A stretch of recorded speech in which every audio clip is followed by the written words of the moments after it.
Hey, a quick show of hands. Who believes that God's here? That's great, isn't it? What an amazing thought. And you know, it's an amazing thought that God's here in a wintry day with rain, steady rain outside, in a tin shed. But God's not here because of the weather, and God's not here because of the tin shed or any of those things. God turns up because you're here. God turns up because He's committed to you. Your heart, His love for you. It's absolutely an amazing thing when we sit and think about it. And God doesn't just turn up to be present. God turns up to speak and to act. So today, as we, I guess, prepare our hearts for the message this morning, let me just encourage each of us to focus for a moment on God's presence and on how we would love Him to be able to speak to us today, or what we would, how we would like Him to be involved, to be active in our hearts here and now, in our lives through the course of the week. Let's have our hearts focused on God, His presence, His word, and His activity this morning. We're continuing our series called All We Need Is Love. All we need is love, and absolutely at the moment, this is one of the critical issues in our community, in our lives at the moment. The reality is that isolation and loneliness are the biggest needs in our community, and the solution to those are loving relationships. Loving relationships are absolutely critical in our lives and our community today. Two ideas I want to focus on today. The first is let's put love first.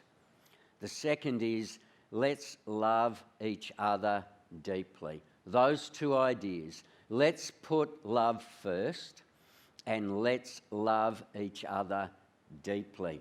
Based on a single verse from 1 Peter chapter 4 verse 8. Above all, love each other deeply. Above all, love each other deeply. Let's put love first. Let me tell you a story. It happened a couple of thousand years ago. It happened about a week before Easter, or in those few days before Easter. It wasn't Easter back then. It was about to become Easter. It was the Jewish Passover was happening. And as the crowds arrived in Jerusalem for their week of celebration leading up to Passover at the end, at the end of the week, as they arrived, Jesus turned up. He got his disciples to get a sort of like a donkey for him. They put a coat over it. People gathered palm branches, and he rode into the city. And a huge crowd gathered around him and began to sing out, just to spontaneously shout out, Hosanna, Hosanna to the Son of David, to the King, to the Messiah, to the one that God has sent to be their King. And you can imagine the tremendous sense of emotional high and drama and excitement of it all for everybody who was there. And then Jesus got off the donkey when he got to the temple courts, and he went into the temple, and in a radical move, he overturned all the tables of the money changers and dared to call them a den of robbers. After all the excitement, you can imagine the buzz around town, all the conversation, the headlines in the Jerusalem Times the next day, the lead items on the news report that night, or on the breakfast show the next morning. You can imagine what everyone was talking about. Well, the next day, he turned up and he began to tell parables. And as he did, we read this in Matthew's Gospel, that when the chief priests and Pharisees heard his parables, they realised that he was talking about them and not necessarily encouraging or ways. He was exposing problems that needed to be addressed. And so they began to look for a way to arrest him, but they were afraid because this crowd was all around and they held him to be a prophet. And so then they went away and they began to make some plans to be able to trap him. Somehow, let's trap him in his words. And maybe later that day, maybe the next day, one of the Pharisees, a guy who was an expert in the law, tested Jesus with this question. Teacher, which is the greatest commandment in the law? Which is the greatest commandment in the law? Now, when we read this story, we just tend to read it in a very matter-of-fact sort of way. Oh, that's an interesting story. But let's imagine for a moment that we were actually there. In a sense, if Jesus was here right now, in a sense, there's a little bit of suddenly the spotlight is on him. There's these huge crowds. There's this tremendous anticipation that he is the coming Messiah, and maybe he's going to make his move this week. What will that mean for the crowds and for the Romans and for all the people in town? There's been this incident in the temple courts with the money changers, and where money is, we know there's power and there's influence. You can imagine when he took them on, the ripples that flowed as a consequence of that. We've also got this sense of just not too far away, just not too far out of the spotlight, just hovering. Just there in the background is the cross, the shadow of the cross. And we've got Jesus as this high-profile figure with huge public expectations, with a high level and escalating conflict bubbling away all around him, and with an inevitable painful rejection just around the corner, and he's put to the test. You can imagine Matthew, who gives us one of the accounts of it. He would have been there and an actual eyewitness of it. He would have been caught up in all this stress and tension and emotion and excitement and confusion and anxiety that was all around. And this wasn't just Jesus walking on eggshells. This was like Jesus standing on the edge of a volcano that's just about to blow. This is a tough question under pressure, with people who are trying to find a way to be able to arrest him and have him killed. It's not just an interesting academic question. And because of that, there's this tremendous sense of, well, what's Jesus going to do and how's he going to respond? Not just another expert opinion on an interesting public debate, not a definitive answer to an important academic discussion. This is, how does a person respond under pressure? What is the very basis and foundation of who they are? And that's exactly how Jesus responds in this moment. He responds with the words which many of us will know really, really well. He says, "Love the Lord your God with all your heart and with all your soul and with all your mind. This is the first and the great commandment. And the second is like it, love your neighbour as yourself. All the law and all the prophets hang or depend or are founded on these two commandments." And in saying that, Jesus isn't just giving a great answer to a tough question. He's actually explaining the whole foundation of his life. It's the foundation of every decision that he's made. It's the foundation of the decisions that he has made that bring him to this exact point on this exact moment. It's the foundation on which he's built his life, which leads inevitably to the cross in just a couple of days' time. Jesus is not just answering a question. He's explaining something deep and profound about his own sense of self and values and life, that the very foundation of him is his commitment to these deep quality relationships with God first, but as a natural expression of that to others as these foundations in his life. As I reflected upon that, I found myself then asking the question about myself and my own situation around me today. How do I respond under pressure? What are the very foundational principles that lie behind not just what I do, but what I value, that lie underneath that behaviour, values, but then underneath it, the solid, deep commitment to a quality of relationships?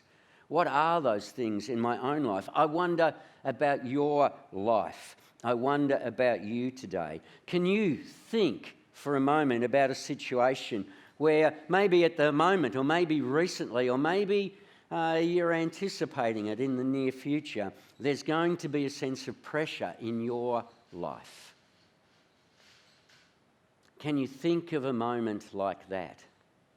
Where's the pressure point in your life right at the moment? In a situation like that, let's put love first. How could love be your first response?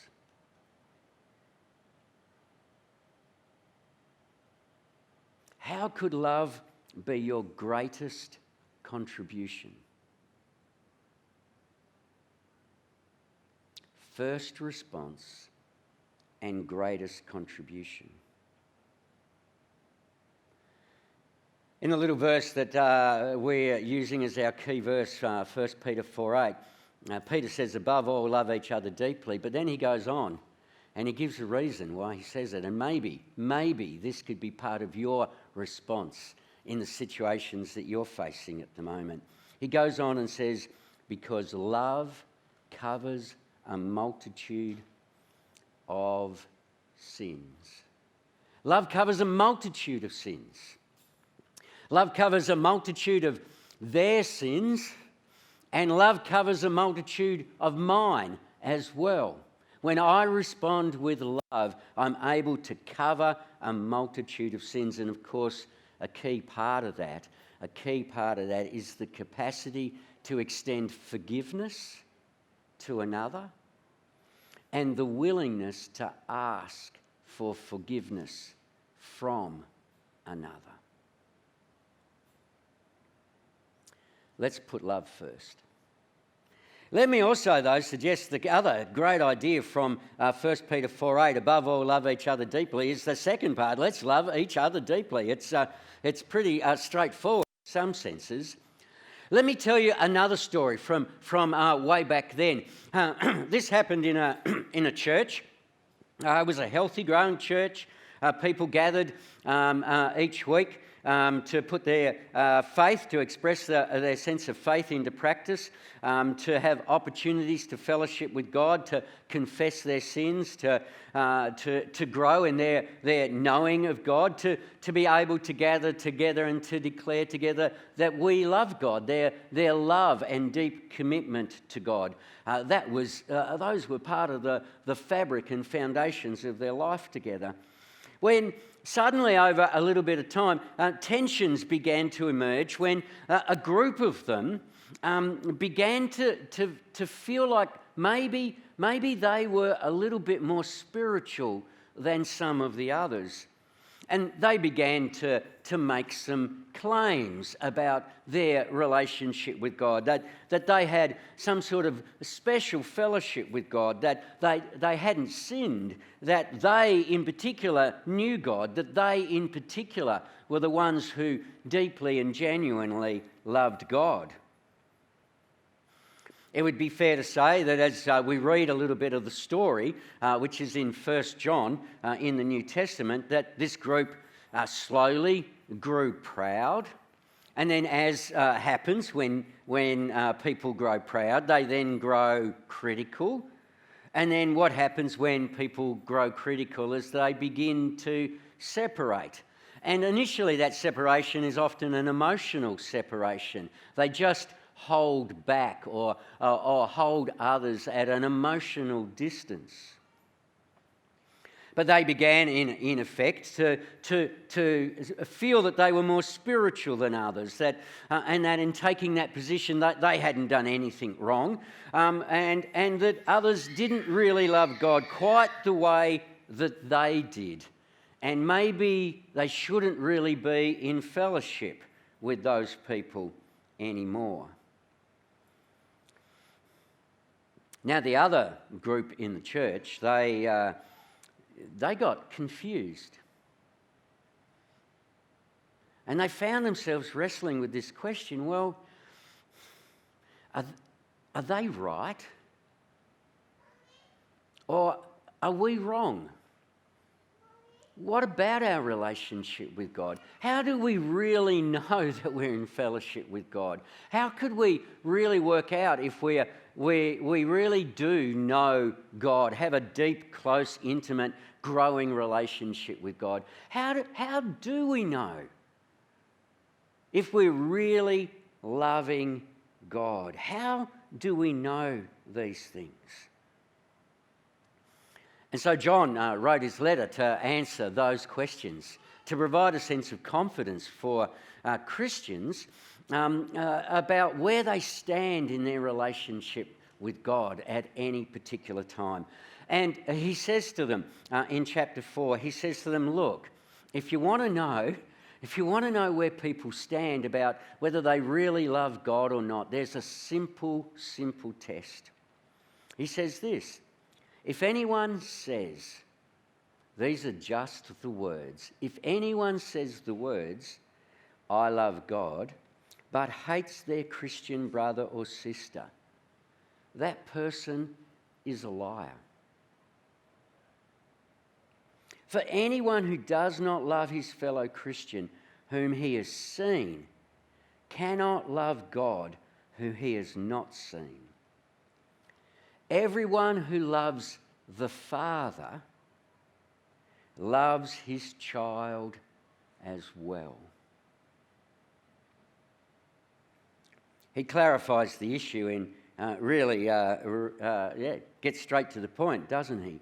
He basically says this is how we know that we love God. Not that we only do this, but that our love for God, our spirituality, our worship, our prayer, all of those things that we can do in a sense independently of relationship with others, all of them flow over automatically and impact the quality of our relationships with others. We love other people deeply. Now, Jesus himself, in that same week that he was put under pressure, in those same days that he was put under pressure, just a couple of days before Good Friday and the cross and the crucifixion, teaching the crowds, he said this to them. And I think it's a great, fantastic illustration of what it means to love each other deeply. He said, "For I was hungry, and you gave me something to eat. I was thirsty, and you gave me something to drink. I was a stranger, and you invited me in. I needed clothes, and you clothed me.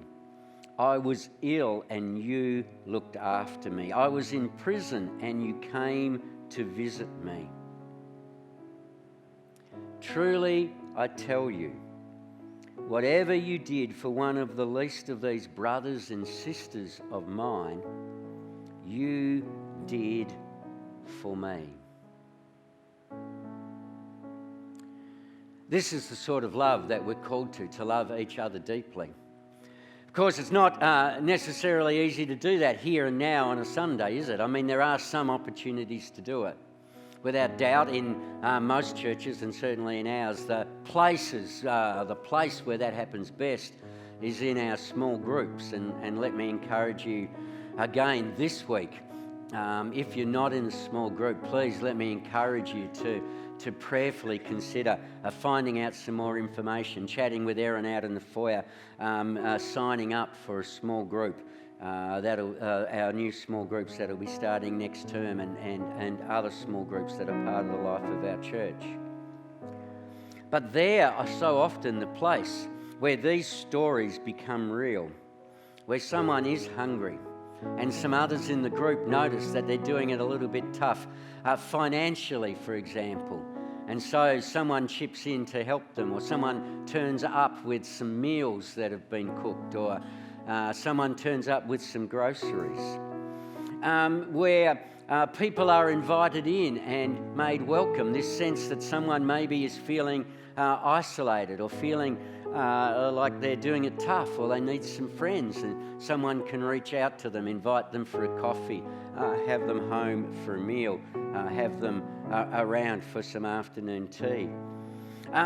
When people are unwell, that's the opportunity where people can begin to share, hey, I've got this bad news from the doctor, or I'm having some tests coming up, or I'm going to need some help because with this surgery that I'm having, I'm not going to be able to drive for 3 or 4 weeks.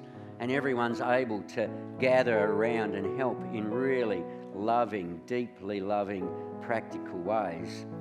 And not only in those situations do they love each other deeply, but as Jesus says, whatever you did for one of the least of these brothers and sisters of mine, you did for me.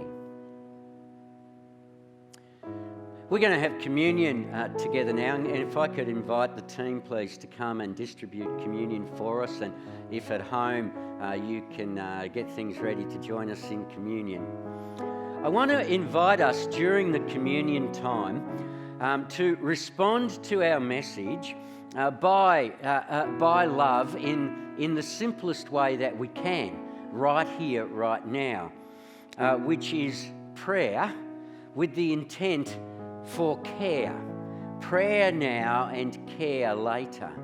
As we have communion together this morning, could I invite you to take a moment to think about somebody you love? Yes, please, just hand the communion around, that's fine.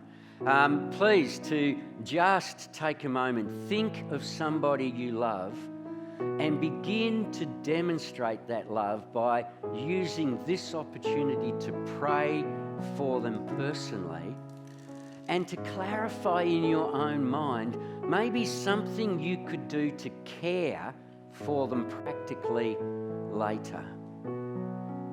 A phone call, a coffee, some practical help, a card, an email, some way that you might be able to connect and care later. Let's love with prayer now, intending to care later. Thank you.